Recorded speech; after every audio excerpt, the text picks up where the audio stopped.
What's good, YouTube? It's me, Coach 67 Sports TV. Shout out to the awesome and amazing LDBC, Lions Den Boston community. Shout out to the greatest university in the world, the Southern University, home of the mighty Jaguars. In this particular video, I'm going to talk about the importance of Ckelby Givens coming back to Southern University. Before I get into that, if you have not done so already, please go check out episode 27 of Bayou Sports Talk with myself and my cousin Raymond. Go check it out. Real good episode, real good analysis, so on and so forth. In addition to that, shout out to everybody that's been rocking with me since day one. In addition to that, shout out to all the new subscribers. Shout out to Jordan Turner and all the new subscribers that just subscribed to the channel. You know, I appreciate the love. But in this particular video, before I get to Ckelby Givens, one thing I want to point out, it's official. Coach Willis Simmons has officially left FAMU. He is now the running backs coach at Duke University. You know, shout out to Coach Simmons. You know, wish him much luck, much success, you know, in his future endeavors. You know, he did a good job while he was at FAMU.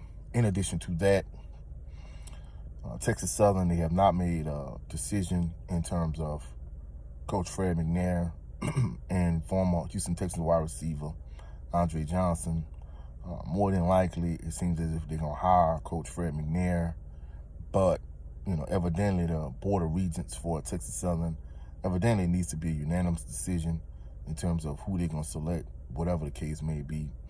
To me, it's silly because it's difficult to get everybody on the same page, everybody on the same accord when it comes to a decision of this magnitude. But I mean, I guess that's what it is. Now, in terms of Ckelby Givens, you know, I already mentioned it, but Ckelby Givens is he exited the transfer portal and he's coming back to Southern University.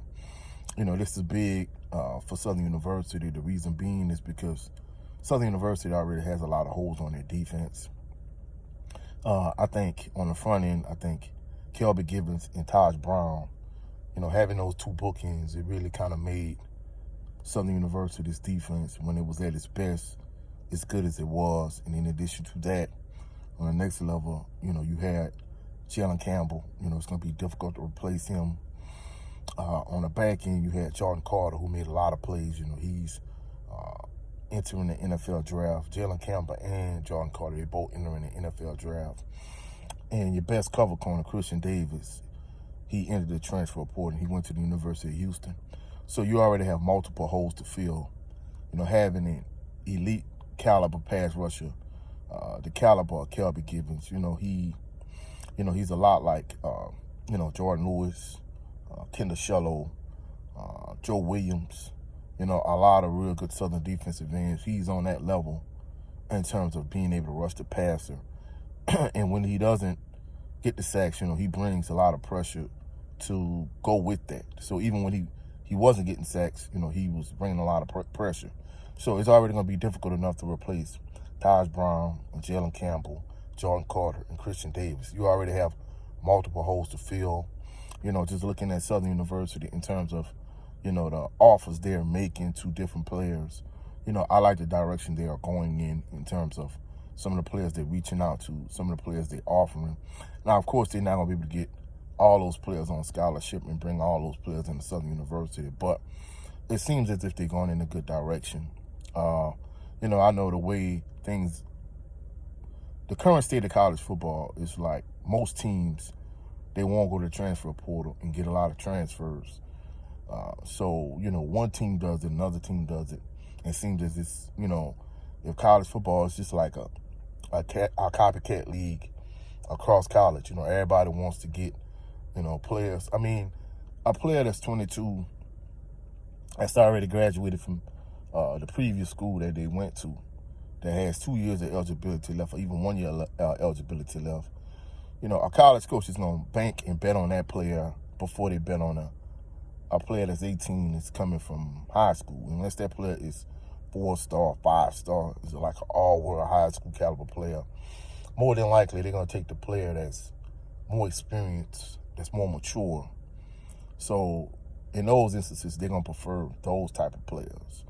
But it seems as if Southern is going, you know, they got some junior college transfers. They got some high school players.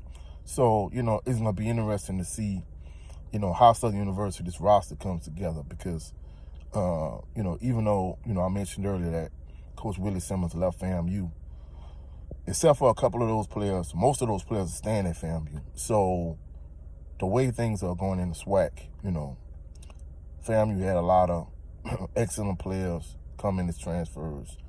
Bethune-Cookman, you know, clearly there's a lot of NIL money in the state of Florida. In addition to that, you know, Jackson State did a good job. Grambling did a good job. Alabama and them did a good job. Mississippi Valley did a better than expected job. So all of these teams are doing a good job in terms of, you know, bringing in players. Now, don't get me wrong. On paper, you know, it may look great, but in terms of on the field, it might not translate into that. You know, we saw that last year with Jackson State. You know, I'd already said, you know, it's going to come down to FAMU and Jackson State in terms of who's going to be the best team in the SWAC East. And I knew on paper Jackson State had a better team, but in terms of continuity and chemistry and players coming back like Jeremy Musa and Isaiah Majors and all the players that FAMU had coming back, I knew, you know, FAMU was going to be the team to beat. And that's how it turned out.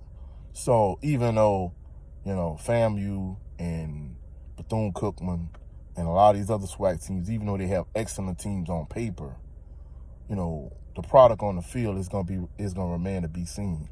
So I'm not just going to, you know, hand a SWAC championship over to FAMU again or hand the SWAC championship over to Jackson State or whoever. You know, we're going to have to actually go through the SWAC season, you know, and just kind of see how things play out. So, you know, just to kind of conclude this video, you know, it was imperative that Southern brought back Ckelby Givens because the reason being is because you already have a lot of holes on your defense. You know, just one less hole to have, and you having a player of his caliber, his impact, his magnitude. It was big bringing him back to Southern. In addition to that, you know, it's an arms race in the SWAC in terms of all of these teams, you know, bringing in good recruiting classes. It's going to be imperative that Coach Graves and the staff, they do a good job bringing in the players they have.